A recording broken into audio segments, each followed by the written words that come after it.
अस्सलाम वालेकुम dear students. क्या हाल है, कैसे हैं आप लोग? खैरियत से हैं? ओके, ठीक है जी। क्लास आप लोगों ने पढ़ना शुरू किया है। जो जो चीजें, जो जो टॉपिक्स हम लोगों ने कवर किए हैं, क्योंकि हमारी सीरीज चल रही है, पर्टिकुलरली जो पार्ट्स ऑफ स्पीच हैं वो अब हमने काफी हद तक कंप्लीट कर लिए हैं, पार्ट्स ऑफ स्पीच। और जस्ट मैं आपके साथ जो है वो शेयर भी करता हूँ स्क्रीन।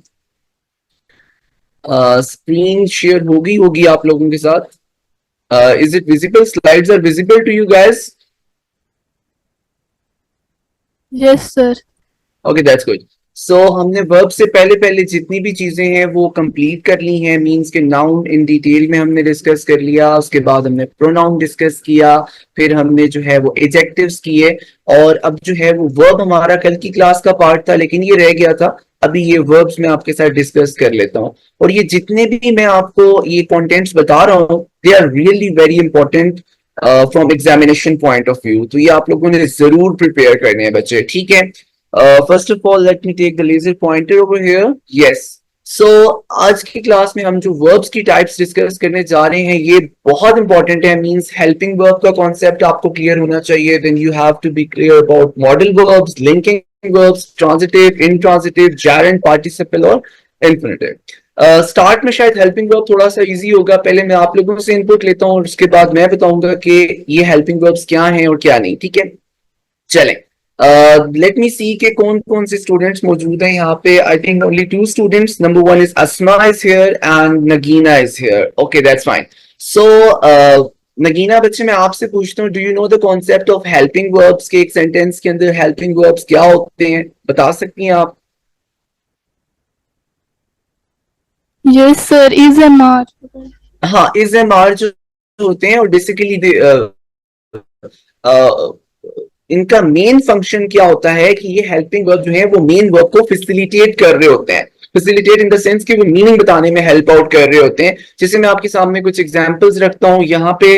जैसे Jamil is reading a book, they are playing football, ये जितने भी आपको वर्ड्स नजर आ रहे हैं ये हेल्पिंग वर्ब्स हैं, ठीक है? लेकिन ये थोड़ा सा जो कॉन्सेप्ट है ना वो रिवाइज कीजिएगा। वो रिवाइज ये करना है कि इन हेल्पिंग वर्ब्स के साथ इनको आप कहते हैं प्राइमरी हेल्पिंग वर्ब्स, और साथ में आपके पास होते हैं मॉडल ऑक्सिलरीज। हेल्पिंग वर्ब के लिए अगर कोई टर्म यूज करते हैं ना तो आप ऑक्सिलरी यूज करते हैं, ठीक है? और ऑक्सिलरी वर्ब जो है वो दो टाइप्स में कैटेगराइज हो जाती हैं। One is known as modal auxiliaries and other is known as primary auxiliaries. So primary verbs का कॉन्सेप्ट जो है ना, इसमें अक्सर स्टूडेंट्स कंफ्यूज हो जाते हैं। जैसे अभी आपसे मैंने पूछा ना हेल्पिंग वर्ब्स कौन से होते हैं, तो आपने मुझे कहा इज एम आर। मैं आपसे सवाल चेंज करके पूछता हूँ, डू यू नो और do you have any concept regarding primary auxiliary verbs और प्राइमरी हेल्पिंग वर्ब्स के ये कौन से होते हैं? यस नगीना, आसमा? जी बच्चे, आप दोनों में से कोई भी बता सकता है। प्राइमरी हेल्पिंग वर्ब्स कौन से होते हैं? बड़ा बेसिक सवाल है।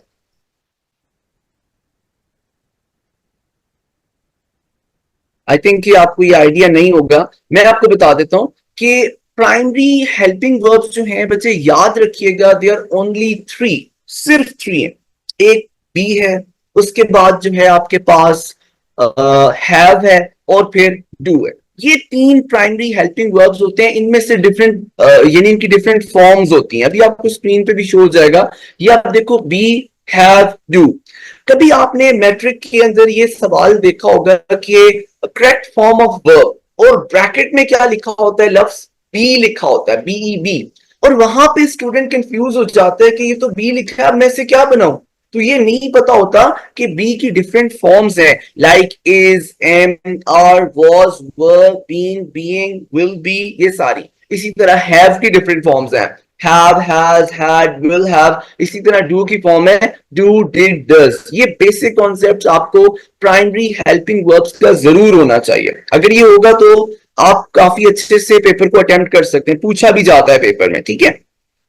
अब जैसे यहाँ पे जितनी भी एग्जांपल्स नजर आ रही हैं, I am having another piece of pizza and she is making dinner for us, ये सारे के सारे प्राइमरी हेल्पिंग वर्ब्स हैं। तो यहाँ पे आपने कौन सी चीज है जिसको याद रखना है, वो ये कि बेसिक हेल्पिंग वर्ब्स कितने होते हैं? तीन होते हैं। कौन से? Be, have, do. बी की डिफरेंट फॉर्म्स के बारे में आपको थोड़ा बहुत आइडिया होना चाहिए। कुछ इसकी फॉर्म्स जो है वो जब मैं टेंसेस आपको पढ़ाऊंगा तो वहां पे हम डिस्कस करेंगे कि प्रेजेंट से कौन सी है, पास्ट से कौन सी है, फ्यूचर से कौन सी है। ठीक है, वो बात की कैटेगरी है। तो ये प्राइमरी हेल्पिंग वर्ब्स का कॉन्सेप्ट मेरे ख्याल से आपको क्लियर हो गया होगा। इसी के साथ एक और कॉन्सेप्ट है मॉडल ऑक्सिलरीज या मॉडल वर्ब का। जी अस्मा, आपको कोई आइडिया है मॉडल वर्ब्स क्या होते हैं? Yes Asma, please participate. Modal verbs, any idea about it? Okay, so what about Nagina? बच्चे आपको आइडिया है कुछ? Do you have any idea regarding modal verbs? ये कौन से होते हैं, क्या होते हैं, कुछ थोड़ा बहुत? सर वर्ब को मॉडिफाई करते हैं और परमिशन वगैरह, मस्ट, माइट। परमिशन के लिए, पॉसिबिलिटी के लिए यूज होते हैं, एबिलिटी के लिए यूज होते हैं। जैसे आपके पास मेन जो मॉडल वर्ब्स हैं जो आमतौर पे आपको पता होने चाहिए, जैसे can, could, may, might, will, would, shall, should, must, ये मॉडल वर्ब्स हैं और ये वर्ब के साथ ही मेन तौर पे इस्तेमाल होते हैं। और बेसिकली ये क्या करते हैं, यानी उसकी एबिलिटी बता रहे होते हैं, समटाइम्स एडवाइस के लिए इस्तेमाल हो रहे होते हैं। जैसे आप ये देख सकते हो, Kamran can name all the US presidents, उसकी एबिलिटी बता रहा है, कामरान कैन नेम। इसी तरह एबिलिटी के लिए हम यूज कर सकते हैं she can speak German, she can speak, speak verb है, उसके साथ यूज हुआ है हेल्पिंग के लिए, लेकिन उसकी एबिलिटी बता रहा है वहां पे। तो ये मॉडल ऑक्सिलरीज जो हैं इनका भी आपको थोड़ा बहुत आइडिया होना चाहिए, जैसे can, could, may, might, will, would, shall, should. और इसी तरह जो मेन वर्ब से आप लोगों को पहले पता था कि प्राइमरी जो हेल्पिंग वर्ब्स हैं वो 3 होते हैं? यस नगीना, आपको पता था ये पहले? No sir. ये आपके लिए नई इंफॉर्मेशन थी, बिल्कुल। और इसी तरह जो बी की डिफरेंट फॉर्म्स है इसका भी पता होना चाहिए आपको। जब इनका आइडिया होगा तो फिर आप इजीली जो है वो पेपर में इन चीजों को अटेम्प्ट कर सकोगे। फाइन, आगे मूव करते हैं। अच्छा, मॉडल वर्ब्स और हेल्पिंग ऑक्सिलरी से कोई सवाल है आपका तो पूछ लो बच्चे। No sir. ओके, नाउ अब लिंकिंग वर्ब ये बड़ा इंपॉर्टेंट रोल प्ले करता है। लिंकिंग वर्ब्स क्या करते हैं, बेसिकली ये जो है वो नाउन को नाउन के साथ लिंक करते हैं और समटाइम्स नाउन को एडजेक्टिव्स के साथ लिंक करते हैं। जैसे for example, it is a puppy, ठीक है। अब यहाँ पे पपी आपके पास क्या है, एक नाउन है, इट प्रोनाउन हो गया, इट इज अ पपी, यहाँ पे ये लिंकिंग वर्ब है। जैसे I am a social reformist, जिसे कहता हूं I am a teacher, I am a teacher, teacher noun है, आई प्रोनाउन हो गया। इनको आपस में लिंक करने के लिए यूज होते हैं, इनको लिंकिंग वर्ब्स कहा जाता है, ठीक है। तो इसमें आपने कंफ्यूज नहीं होना कि ये लिंकिंग वर्ब है या हेल्पिंग वर्ब है। ये आपको पता कैसे लगेगा? अगेन, आपने पिछले दिनों में भी सवाल पूछे थे, दोबारा मैं आपको यही कॉन्सेप्ट बताऊंगा। विद इन अ कॉन्टेक्स्ट आपने मालूम करना होता है कि इस पर्टिकुलर सेंटेंस में ये क्या फंक्शन परफॉर्म कर रहा है। देखिए यहां पे अगर ये हेल्पिंग वर्ब होता ना तो किसी इसके साथ कोई मेन वर्ब आना चाहिए था, जो इस पूरे कॉन्टेक्स्ट में कहीं पे भी नजर नहीं आ रहा, ठीक है। तो इस वजह से ये आपके पास हेल्पिंग नहीं है बल्कि लिंकिंग वर्ब है। और ये जो लिंक है, जैसे दे आर स्टूडेंट, यहां पे प्रोनाउन को जो है वो नाउन के साथ लिंक किया जा रहा है। एडजेक्टिव भी हो सकता है, जैसे फॉर एग्जांपल मैं कहूं कि अहमद इज हैप्पी, अहमद आपके पास क्या है, नाउन, इज लिंकिंग वर्ब, और उसके बाद क्या है, हैप्पी, एडजेक्टिव हो गया। तो आमतौर पे ये लिंकिंग वर्ब नाउन को नाउन से कनेक्ट कर लेता है या फिर नाउन को एडजेक्टिव्स के साथ कनेक्ट कर लेता है। जी बच्चे, इन 3 के अंदर या लिंकिंग वर्ब में तो कोई इशू नहीं है। आगे चलूं?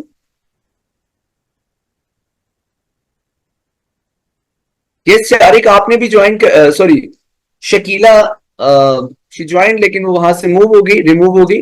हो सकता है कि उसका कनेक्टिविटी का इशू आ रहा हो। जी नगीना, आपको क्लियर है लिंकिंग वर्ब्स? आगे चलूं मैं?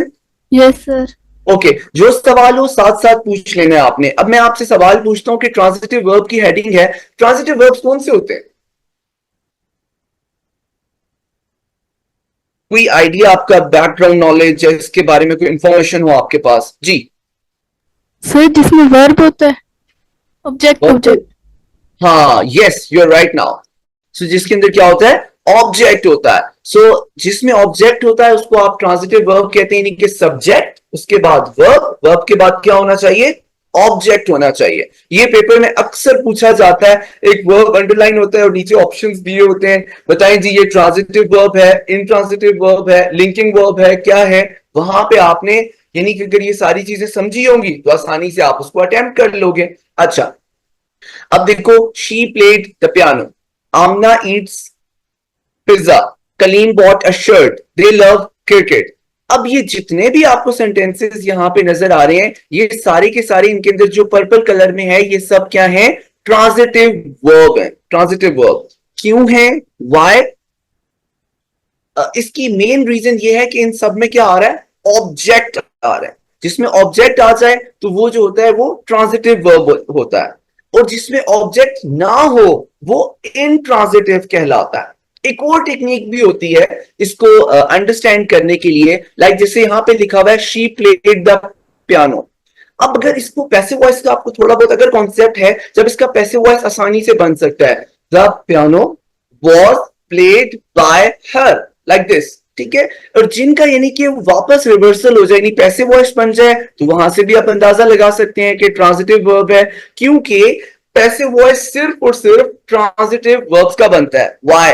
बिकॉज अगर आपको थोड़ा सा आइडिया हो पहले का कि जब आप एक्टिव से पैसिव में कन्वर्ट करते हो, सब्जेक्ट ऑब्जेक्ट के साथ रिप्लेस हो जाता है। This is the reason. लेकिन अभी फिलहाल आसान सिर्फ इतनी सी बात है कि जिस वर्ब के साथ ऑब्जेक्ट आएगा वो ट्रांजिटिव होगा, जैसे आपके सामने मौजूद है। अच्छा, बाज स्टूडेंट्स क्या होते हैं, वो कंफ्यूज हो जाते हैं। Confuse in the sense they are unable to identify the object in the sentence. So इसकी मैं आपको ट्रिक बताता हूं, किसी रजिस्टर पे आप लिख लो, आपको काफी ज्यादा हेल्प करेगी। ट्रिक क्या है कि आपने वर्ब से क्वेश्चन पूछना है, व्हाट और whom, व्हाट और whom, like played what, she played what, क्या चीज बजाई, आंसर आपको आता है, यहां पे आएगा the piano. Aman eats pizza. Eats what? Pizza. Kaleem bought a shirt. Bought what? A shirt. They love what? Cricket. Junaid threw what? The ball. Got the idea बच्चे? कि आपने अगर ऑब्जेक्ट को आइडेंटिफाई करना है कि वो ऑब्जेक्ट किधर है, तो फॉरन वर्ब से सवाल पूछोगे व्हाट का। तो आपको या व्हाट या समटाइम्स कुछ ऐसे केसेस होते हैं जहां पे आपको whom का वर्ड यूज करना पड़ता है, किससे, ठीक है। और आमतौर पे होगा व्हाट यूज हो जाएगा। चलो अब इंट्रांजिटिव पे मूव करते हैं। इंट्रांजिटिव वर्ब्स वो होते हैं जिसके अंदर ऑब्जेक्ट नहीं होता, मतलब सब्जेक्ट होगा, वर्ब होगा and there is no object. Object क्या होता है? जिसके ऊपर आप एक्शन परफॉर्म कर रहे होते हो, ठीक है। अब यहां पे कुछ एग्जांपल्स देखो, like they jump, the dog ran, she sang, a light was shining, Jamil fainted, he sneezed, the Hassan was yawning। ये आपके पास जो मैंने कुछ एग्जांपल्स दी हैं, ये सारी की सारी इंट्रांजिटिव वर्ब्स की हैं, ठीक है। अब मैं कहता हूं, अब आपसे मेरा एक सवाल है, नगीना आपसे मैं सवाल पूछता हूं। मैं कहता हूं कि Ahmad is sleeping on the bed, ये यहां पे ट्रांजिटिव है या इंट्रांजिटिव है? जल्दी से बता दें। Sir transitive. नहीं बेटा, यही प्रॉब्लम है, अक्सर स्टूडेंट्स यहां पे कंफ्यूज हो जाते जी, वो बेड ऑब्जेक्ट है, नहीं ऐसा कुछ भी नहीं है, ठीक है। Ahmad is sleeping on the bed, basically ये एक प्रपोजिशन फ्रेज है, और इस केस में क्या है? एडवर्बियल फ्रेज है। क्यों? क्योंकि वो स्लीपिंग के बारे में इंफॉर्मेशन दे रही है। स्लीपिंग वेयर, कहां सो रहा है, ऑन द बेड, ठीक है। वर्ब में एक्स्ट्रा इंफॉर्मेशन को ऐड कर रही है। अब ये ऑब्जेक्ट नहीं है, मैंने आपको ट्रिक बता दी। मैंने आपको कहा आपने वर्ब से क्वेश्चन पूछना है, what, he is sleeping on the bed, sleeping what, did you got any answer? No. जब आप डिड आपको जब आंसर नहीं मिला, तो व्हाट डज इट मीन कि ये आपके पास ट्रांजिटिव ऑब्जेक्ट, ट्रांजिटिव वर्ब नहीं है, ठीक है। समझ रहे हैं बात? कि जब तक आपको यस ऑब्जेक्ट, सर। सॉरी मैं आपकी बात नहीं सुन सका, दोबारा बोले। Yes sir. चले, इस तरह के सेंटेंसेस में आपने कंफ्यूज नहीं होना, ठीक है। अच्छा, अब मैं आपसे सवाल पूछता हूं, नेक्स्ट हम मूव करते हैं। जेरेंट का बच्चे आपको कोई आइडिया है?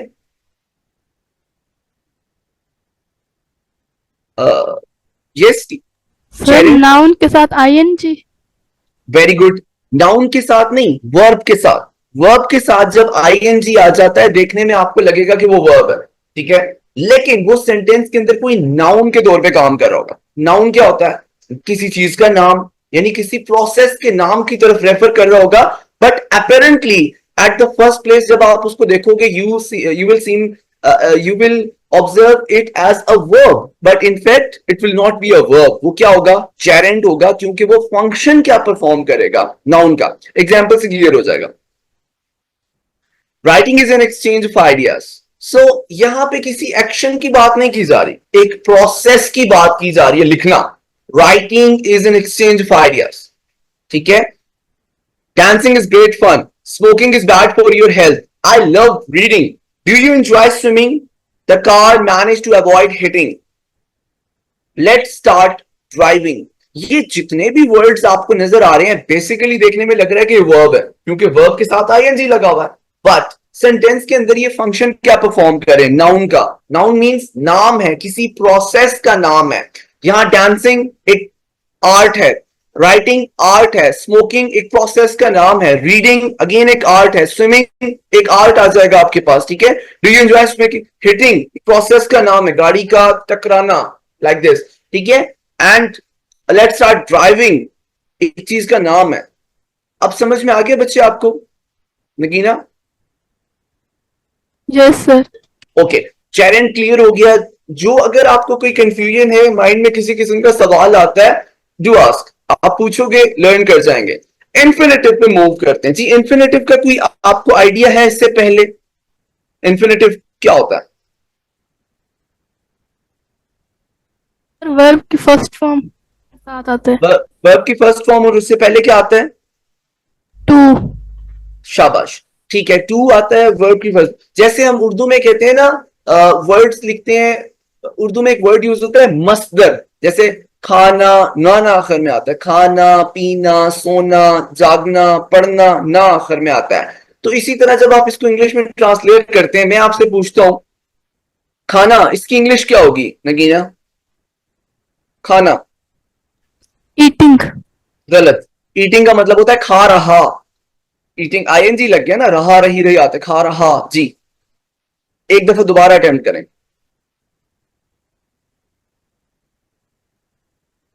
वन मोर ट्राई, खाना।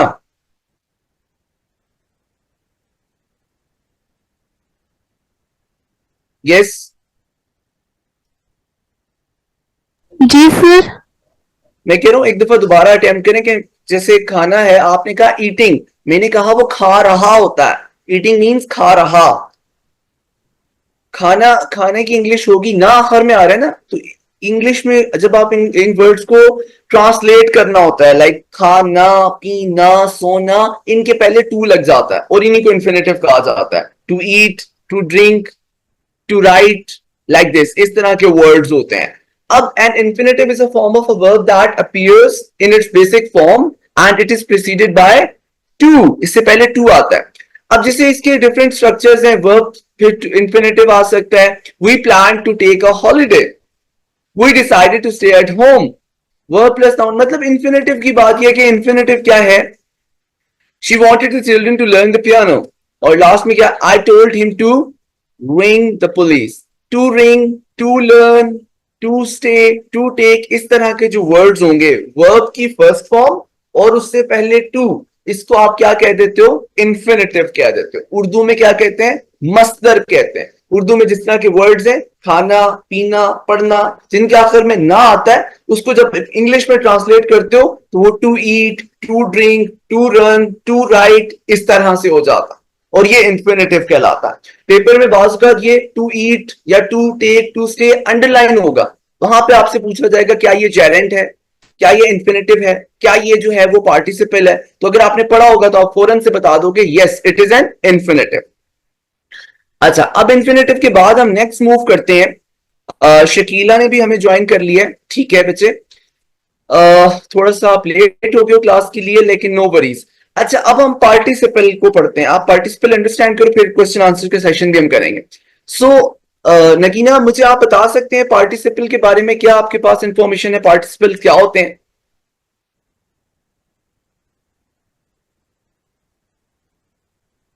पार्टिसिपल क्या होता है? अच्छा, आपको आइडिया नहीं है। And what about Shakila? Shakila बच्चे प्लीज आप थोड़ा सा बताएं कि पार्टिसिपल क्या होते हैं। यस।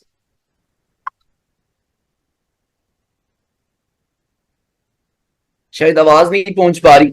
देखिए पार्टिसिपल क्या है कि वर्ब के साथ जब आईएनजी वाली फॉर्म होती है ना, उसको आप कह देते हो पार्टिसिपल। बड़ा आसान हो गया। अब आपके ज़हन में शायद कंफ्यूजन आ जाए, सर वो तो जेरेंट भी होता है वर्ब के साथ आईएनजी, लेकिन अगली बात और भी है। जेरेंट जो होता है वर्ब के साथ आईएनजी, लेकिन सेंटेंस में फंक्शन क्या करता है? नाउन का। और participle verb plus ING sentence में फंक्शन क्या करता है? एडजेक्टिव का। ठीक है, इसका सारा का सारा फंक्शन कैसा होगा? एडजेक्टिव की तरह से होगा। जैसे a participle is formed from the verb and modifies a noun, so it functions like an what? Like an adjective. अभी आपके सामने कुछ मैं एग्जांपल्स रखता हूं, लेकिन एडजेक्टिव्स की दो टाइप्स होती हैं। दो टाइप्स, एक कहलाती है प्रेजेंट पार्टिसिपल और एक कहलाती है पास्ट पार्टिसिपल। देखो प्रेजेंट पार्टिसिपल क्या है? वर्ब की आईएनजी वाली फॉर्म। पास्ट पार्टिसिपल क्या है? वर्ब की थर्ड फॉर्म। जैसे वर्ब है आपके पास गो वेंट गॉन। ठीक है, गो वर्ब है, गो वेंट गॉन इसकी थर्ड फॉर्म है। Break broke broken, broken third form है। जब वर्ब की थर्ड फॉर्म सेंटेंस में एज एन एडजेक्टिव यूज हो जाएगी, ठीक है, उसको आप कह दोगे पास्ट पार्टिसिपल। और जब वर्ब की आईएनजी वाली फॉर्म यूज हो जाएगी एज एन एडजेक्टिव, तो उसे आप क्या कह देंगे? Present participle. अच्छा, अब कुछ एग्जांपल्स आपके सामने रख देते हैं। ये कुछ एग्जांपल्स शो हो रही हैं। Don't try to catch a running bus. So bus it's a noun और रनिंग इसको क्या कर रहा है? डिस्क्राइब कर रहा है। सो यहां पे जो वर्ड रनिंग है ये प्रेजेंट पार्टिसिपल है। He saw a sleeping cat, sleeping cat.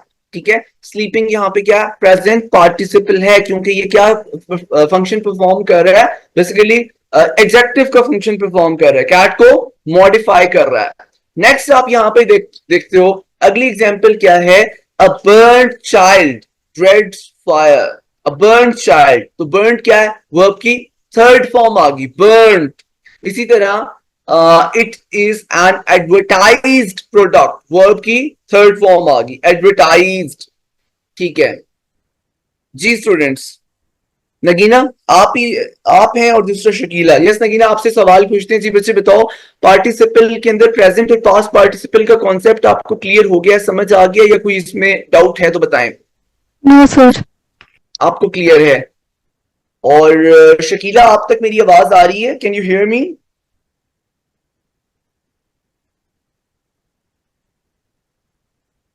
शायद उन तक मेरी आवाज नहीं पहुंच पा रही, नेट कनेक्टिविटी का मे भी इशू है उनकी तरफ। बार बार रिमूव होती हैं, बार बार ऐड हो रही हैं like this.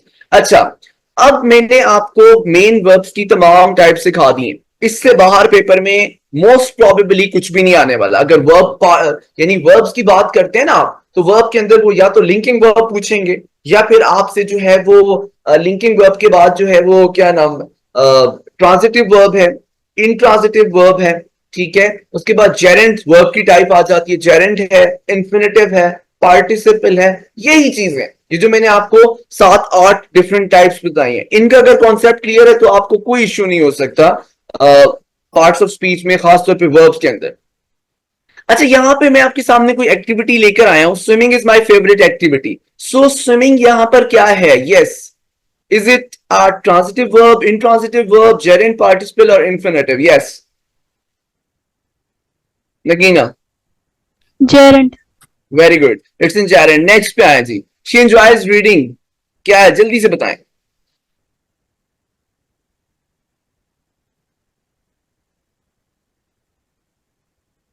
Yes sir right. Participle. देखिए पार्टिसिपल क्या होता है? वर्ब की आईएनजी वाली फॉर्म, लेकिन वो किसी नाउन को मॉडिफाई कर रही है। She enjoys reading in her free time, so it is referring towards a process. एक एक चीज के नाम की तरफ रेफर कर रही है। ठीक है, तो ये जेरेंड है, इट्स नॉट अ पार्टिसिपल। आगे चलें, ये क्या है? इन्फिनेटिव। इन्फिनेटिव। इन्फिनेटिव है। ये शकीला, आप मुझे नेक्स्ट का आंसर बताएं। ट्राई करें. The baby is crying loudly. The baby is crying. ये आपने मुझे बताना है कि ट्रांजिटिव वर्ब है या इंट्रांजिटिव वर्ब है. यस शकीला अख्तर, मेरी आवाज आप तक आ रही है? बच्चे आप अगर बोलेंगे नहीं तो मुझे कैसे पता लगेगा कि आपको समझ आ रही है या नहीं आ रही. अच्छा चलें नगीना आप ही बता दें कि ट्रांजिटिव है इंट्रांजिटिव है.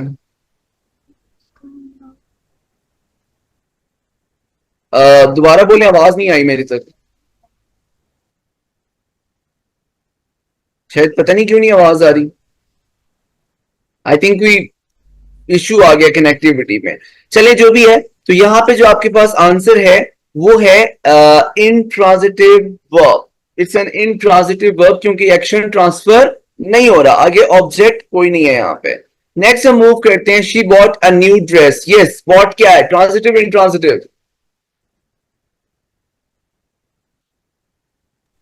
Sir intransitive. बॉट जो है आपके पास इंट्रांजिटिव. देखिए थोड़ा सा इस पे आपको थोड़ी नहीं बल्कि बहुत ज्यादा प्रैक्टिस की जरूरत है. आपको मैंने कहा ट्रिक बताई है. बॉट व्हाट, क्या खरीदा है? क्या आंसर आएगा? She bought what. आंसर क्या आएगा बताएं ना. She bought what, dress.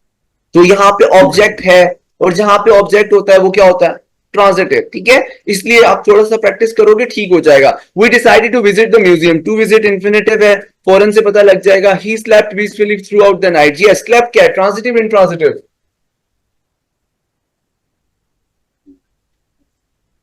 Ji is it transitive और intransitive? Yes sir intransitive. Very good. ठीक है, अब जैसे आपने वो टेक्निक यूज की स्लेप्ट व्हाट, तो आपको जवाब नहीं मिला, इट्स एन इंट्रांजिटिव. आगे जितना भी है ना ये सारा का सारा आपको स्लेप्ट वर्ब के बारे में एडिशनल इंफॉर्मेशन मिल रही है. He slept peacefully, slept how peacefully. Adverb पे जब आएंगे तो वहां पे डिस्कस करेंगे. I wrote a letter to my friend. ये तो जल्दी से बता दें ये क्या है, इज इट ट्रांजिटिव और इंट्रांजिटिव?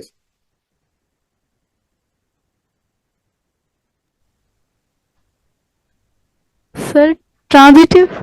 वेरी गुड, क्योंकि रोट व्हाट, क्या लिखा, लेटर लिखा, आपको आंसर मिल गया. ये बहुत काम की टेक्निक है. अगर आप इसको अपने रजिस्टर पे लिख लो it will be beneficial for you. Means के जब आप वर्ब है, वर्ब से फौरन आपने क्वेश्चन पूछना है रोट व्हाट, तो आपको आंसर मिल जाएगा वहां पे. ठीक है. यस अच्छा, सर. अब ये सारी चीजें जो है हमने कंप्लीट कर ली हैं और ये जितना हमारा टास्क था वो सारा का सारा मुकम्मल हो गया, ये कल वाला लेक्चर का. ठीक है, अभी मैं जस्ट गिव मी 1 मिनट. जो आज के लेक्चर की स्लाइड्स हैं वो मैं ओपन करता हूं और फिर मैं आपके साथ शेयर करता हूं. ठीक है, just wait for a while. Let me open the folder. Yes here it is. And online 11th class lecture number 4. It is opening. It will take some time. Okay, it is opened. Let me share the slides with you. Yes, here it is. And share. Let me go to slideshow mode. Here it is. And this is the laser pointer. Yes, done. So adverb. ठीक है, हम adverbs को discuss करने जा रहे हैं कि adverb क्या होते हैं और इनकी टाइप्स. ये मेन 5 टाइप्स हैं बच्चे. आपको अगर ये 5 टाइप्स आती होंगी there will be no difficulty in exam. इन 5 से बाहर कोई छठी टाइप नहीं है जो पूछी जाएगी आपके लेवल पे. और वो कौन सी है? Adverb of time, place, manner, frequency और डिग्री. ठीक है, adverb of time, place, manner and degree. Adverb काम क्या करता है बेसिकली आपको ये पता होना चाहिए. एडवर्ब मॉडिफाई करता है वर्ब को. Eight the first place it modifies a verb. Secondly an adverb modifies an adjective. At the third place, adverb modifies another adverb. So these are the 3 things that you have to remember. चलें जी, adverb of time. Adverb mainly action को show कर रहा है verb के बारे में. तो वो एक्शन के टाइम के बारे में बताएगा कि एक्शन किस टाइम पे परफॉर्म किया गया है. So I can't speak, but I can hear you and I am understanding it well. Thank you. Okay. ठीक है शकीला, आपका मैसेज मुझे मिल गया. दैट्स गुड कि आपके माइक के साथ इशू है. ओके. Adverb of time. ठीक है. अब एडवर्ब ऑफ टाइम पे जब हम बात कर रहे हैं तो एडवर्ब ऑफ टाइम क्या है कि एक्शन जो है वर्ब उसका टाइम पता लगेगा कि ये किस टाइम एक्शन परफॉर्म किया गया. That is an adverb of time. अच्छा, जब आपने टाइम पूछना होता है तो उसके लिए क्वेश्चन वर्ड है व्हेन. ये अब आपको याद करना पड़ेगा. व्हेन. ठीक है. और आपने वर्ब से ये क्वेश्चन पूछना है व्हेन, तो आपको आंसर मिल जाएगा. For example, I heard this before, एक सेंटेंस है. ठीक है. I heard this before, I have heard this before. यहां पे हर्ड क्या है? वर्ब. और बिफोर यहां पे क्या है? एडवर्ब. आप हर्ड से पूछेंगे हर्ड व्हेन, कब सुना? बिफोर. आपको आंसर मिल जाएगा. So it is an adverb of time. Let's take another example. We shall now begin to work. Begin when, कब शुरू करना है? नाउ. आंसर मिलेगा एडवर्ब ऑफ टाइम हो जाएगा ये. The day he arrived late. Arrived when, कब पहुंचा? आपको आंसर मिलेगा late. So adverb of time. जी, अब आपको एडवर्ब ऑफ टाइम यानी कि पेपर में जब होगा आपने उसको अंडरस्टैंड करना है और उसको एनालाइज करना है कि भाई एडवर्ब ऑफ टाइम है कि नहीं है. कैसे आइडेंटिफाई करेंगे? आपने सिर्फ एक वर्ड याद रखना है व्हेन, और वर्ब के फौरन बाद आपने व्हेन लगा देना है. Heard when, begin when, arrived when, like this.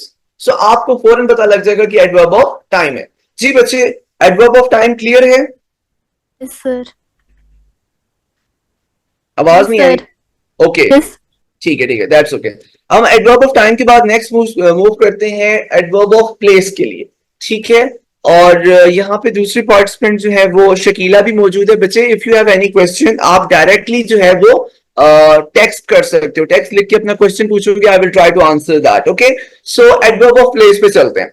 So adverb of place में से क्या होता है कि आपको जगह बताते हैं. किसकी जगह? एक्शन की जगह, कि ये एक्शन किस प्लेस पे परफॉर्म हुआ है. Means where. ये दूसरा क्वेश्चन वर्ड है जो आपने याद रखना है, वो क्या है? वेयर. ये मैंने जानबूझ के इनको रेड कलर में लिखा हुआ ताकि प्रोमिनेंट हो जाए. पहले टाइम के लिए क्या था? व्हेन. प्लेस के लिए क्या है? वेयर. आपने क्वेश्चन करना है वेयर. स्टैंड वेयर, तो आपको मिलेगा जवाब here. He looked up. Looked where up. The little lamb followed Mary everywhere. Followed where, answer मिलेगा एवरीवेयर. तो आप आइडेंटिफाई कर सकेंगे कि एडवर्ब ऑफ प्लेस है. अब यानी कि अगर एडवर्ब ऑफ टाइम के लिए व्हेन लगाना है, आप लगाते हैं स्टैंड व्हेन, तो आपको आंसर नहीं मिलेगा. लेकिन स्टैंड वेयर आपको आंसर मिलेगा. लुक्ड व्हेन, तो आंसर कोई नहीं आएगा. ही लुक्ड व्हेन नहीं मिलेगा. ही लुक्ड वेयर, आपको आंसर मिलेगा up. Little lamb followed when, answer नहीं मिलेगा. लेकिन आप जब कहोगे फॉलोड वेयर तो आंसर मिल जाएगा. सो एडवर्ब ऑफ प्लेस ऐसे आइडेंटिफाई होगा. एडवर्ब ऑफ मैनर होता है कि किसी काम को, किसी एक्शन को परफॉर्म करने का तरीका, सलीका, कि किस मैनर में परफॉर्म किया जा रहा है. और इसके लिए कोई क्वेश्चन वर्ड आपके पास है तो वो है जी हाउ, कैसे. Like Abrar reads loudly. Reads how, clearly. ठीक है. नेक्स्ट मूव करते हैं. The story is well written. Written आपके पास वर्ब है. रिटन हाउ, भाई कैसे लिखी है? वेल लिखी, बड़ी खूबसूरत, जबरदस्त. ठीक है. The child slept soundly. Slept how? Soundly. तो अब यहां पे अगर आप व्हेन रूल अप्लाई करते हो, मींस रीड्स व्हेन, आपको आंसर नहीं मिलेगा. रीड्स वेयर नहीं मिलेगा. Reads how. ठीक है. तो आपको पता लगेगा भाई कैसे पढ़ा, क्लियरली पढ़ा. ठीक है. रिटन हाउ, कैसे लिखा हुआ था? वेल लिख. ठीक है. ये अब आपने इन क्वेश्चन वर्ड्स को ज़हन में रखना है. एडवर्ब ऑफ टाइम के लिए क्या है? व्हेन. एडवर्ब ऑफ प्लेस के लिए क्या है? वेयर. एडवर्ब ऑफ मैनर के लिए क्या है? हाउ. नेक्स्ट मूव करते हैं. एडवर्ब ऑफ फ्रीक्वेंसी की बात करते हैं. आप लोग साइंसेस के स्टूडेंट होंगे मोस्ट प्रोबेबली. फ्रीक्वेंसी क्या चीज होती है? नगीना, आप मुझे बता सकते हैं कि फ्रीक्वेंसी क्या चीज होती है? Any idea about frequency? चले मैं बता देता हूं. फ्रीक्वेंसी ये होती है कि उसकी, यानी कि एक कोई भी एक्शन है, ग्रामर के लिए बताता हूं कि एक्शन कितनी बार परफॉर्म हुआ है. हाउ मेनी टाइम्स वो एक्शन परफॉर्म किया गया है. उसको आप फ्रीक्वेंसी कहते हैं। फ्रीक्वेंसी के लिए अगर कोई क्वेश्चन वर्ड आपके पास है, हाउ ऑफन, कितनी बार हुआ एक्शन। आगे चलते हैं, जैसे आपके सामने है I told you twice. Told, how often, twice. He seldom comes here. Seldom का मतलब क्या होता है? सेल्डम का मतलब कभी कभार। Comes, how often, seldom. Answer मिल जाएगा आपको। I have not seen him once. Seen how often, once, एक दफा भी नहीं देखा। ठीक है, तो ये एडवर्ब ऑफ फ्रीक्वेंसी भी मेरे ख्याल है आपको समझ आ गया होगा। उसके बाद चलते हैं जी एडवर्ब ऑफ डिग्री के ऊपर। डिग्री की मतलब होता है उसकी इंटेंसिटी क्या है, उसकी क्वांटिटी क्या है, इसको आप degree of, adverb of quantity भी कहते हैं। इसके लिए अगर कोई क्वेश्चन वर्ड आपके पास है तो वो हाउ मच, उसकी शिद्दत क्या थी, उसकी इंटेंसिटी क्या थी, उस चीज की डिग्री क्या थी। ये आपने आमतौर पे ये वाला जो एडवर्ब है ना, ये एडजेक्टिव्स के साथ यूज होता है, एडवर्ब ऑफ डिग्री या क्वांटिटी। ठीक है, ही वॉज केयरलेस। अब लेकिन सवाल इस केयरलेस से पूछा जाएगा हाउ मच केयरलेस, तो आंसर मिलेगा टू, बहुत ज्यादा। आई एम फुली प्रिपेयर्ड, अब ये वर्ब के साथ, prepared how much, fully prepared. ठीक है, अगर आप इस प्रिपेयर्ड के साथ लगाते हैं I am fully prepared, prepared when, जवाब नहीं आएगा। प्रिपेयर्ड वेयर, नहीं आया। प्रिपेयर्ड हाउ, किस तरीके से प्रिपेयर हुए हैं, नहीं। हाउ ऑफन, नहीं। प्रिपेयर्ड हाउ मच, क्या इंटेंसिटी है, fully prepared. Nadeem is glad, so glad, how much glad, so glad. उसकी इंटेंसिटी, उसकी डिग्री, उसकी क्वांटिटी पता लगती है। तो ये 5 जो एडवर्ब की टाइप्स है ना बच्चे, आपको फिंगर टिप्स पे होनी चाहिए और अक्सर ये पेपर में पूछी जाती है। Adverb of time, place, manner, frequency और डिग्री। और हर एक को आइडेंटिफाई करने का मैंने आपको बता दिया कि वो क्या तरीका है कि आपने क्वेश्चन वर्ड्स इसको आइडेंटिफाई करना है। जी बच्चे, आप दोनों को कोई अगर क्वेश्चन है, शकीला एंड नगीना, तो आप मेरे से पूछ सकते हो जी। No sir. कोई क्वेश्चन नहीं है? अच्छा, और शकीला अगर आपको कोई क्वेश्चन है तो आप लिख के इनबॉक्स कर सकते हैं, ऊपर मैसेज आ जाएगा मुझे। तब तक मैं एक्टिविटी की तरफ आते हैं। जैसे पेपर में सवाल आएगा, इस तरह से सवाल आ सकता है, the students finish their assignments yesterday. तो अब जो यस्टरडे है वो कौन सा एडवर्ब है? Adverb of time, place, manner, frequency, degree. Verb किधर है? Finished, finished when, finished how, finished where, finished how much, finished how often. क्या जवाब आएगा जी Nagina? Sir adverb of time. So it's an adverb of time. Very good. It is an adverb of time. Yes, Shakila has raised her hand. जी बच्चे बताएं, आपने hand raise किया। अगर message type करते हो मैसेज टाइप करें, otherwise you can write it.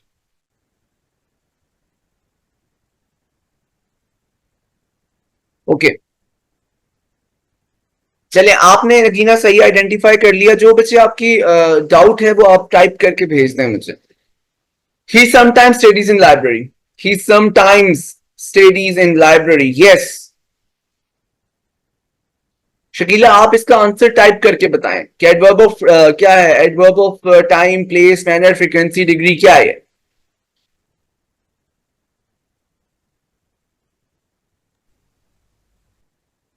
She, he sometimes studies.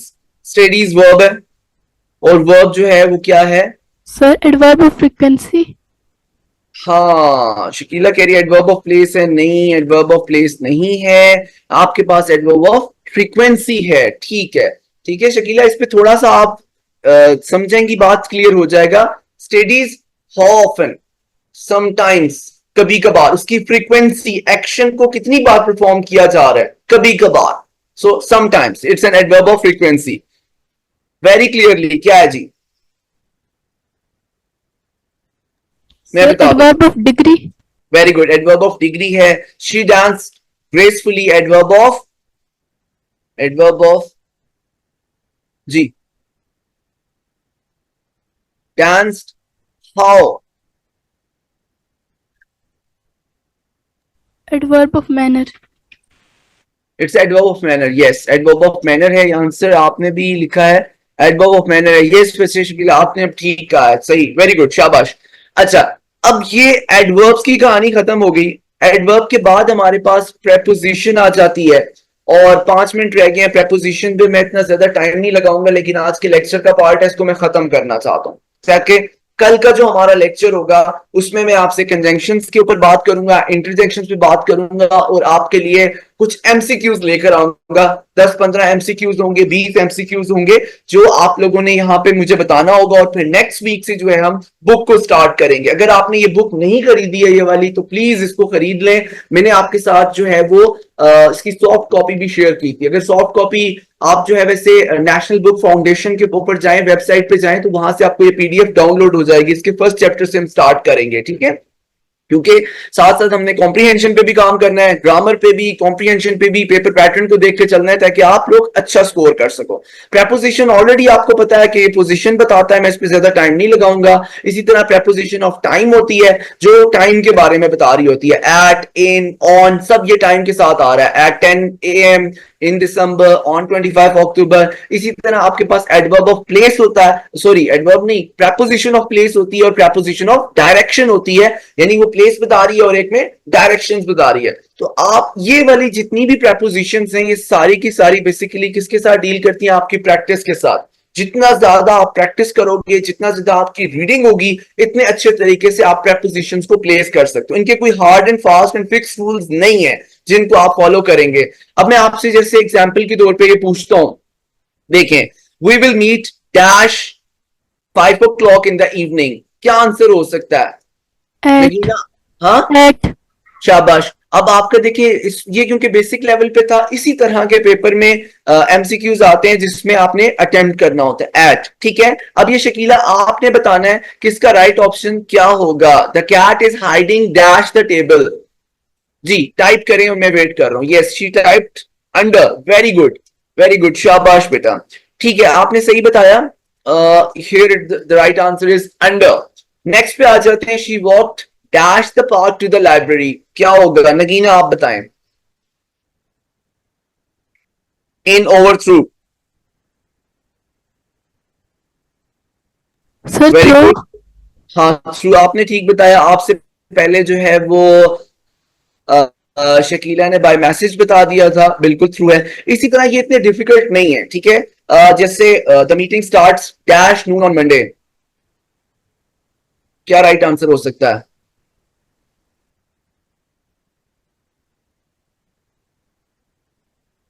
At noon. Very good, आपने पहले बता दिया जी, यही एट इसका राइट आंसर है, ठीक है? तो ये बड़े बेसिक से होते हैं प्रेपोजिशन। तो ये आपकी जितनी ज्यादा रीडिंग होगी, इतना आप आसानी से इनको अटेम्प्ट कर सकते हैं। तो प्रेपोजिशन में परेशान नहीं होना है आपने। He place the book dash the shelf. Nagina, इसका जवाब आप दें और फिर हम आज की क्लास एंड करते हैं। She placed the book dash on the shelf. Yes, I'm waiting for the answer. Sir above above नहीं हो सकता, क्योंकि अबव यूज होता है जिसमें स्पेस हो। शेल्फ के ऊपर रखने की बात है। Next try. सर ठीक है, ऑन ऑन इसका राइट आंसर है। शकीला ने भी आंसर किया, ऑन इसका राइट आंसर है। ठीक है, तो ये मैंने बच्चे अब आपको जितने भी हमारे पार्ट्स ऑफ स्पीच थे तकरीबन कंप्लीट हो गए हैं। सिर्फ 2 रह गए हैं, वो नेक्स्ट क्लास के अंदर सीरीज में कंप्लीट हो जाएंगे आपके। ठीक है, और कोई बात आज के लेक्चर के हवाले से पूछनी है तो पूछ लें मुझसे जी। No sir. ठीक है, चलिए फिर बच्चे अब क्लास खत्म करते हैं। कल क्लास स्टार्ट करेंगे, और कल ये आपने जितने भी पार्ट्स ऑफ स्पीच मैंने आपको पढ़ाए हैं सारे रिवाइज करके आने हैं, ठीक है? क्योंकि कल एक एक्टिविटी भी होगी जिसमें 15 या 20 एमसीक्यूज होंगे जो पार्ट्स ऑफ स्पीच से रिलेटेड होंगे, ताकि आपकी ज्यादा प्रैक्टिस हो सके। खुद भी आपने अच्छे से प्रैक्टिस करना है, कल की क्लास में करेंगे।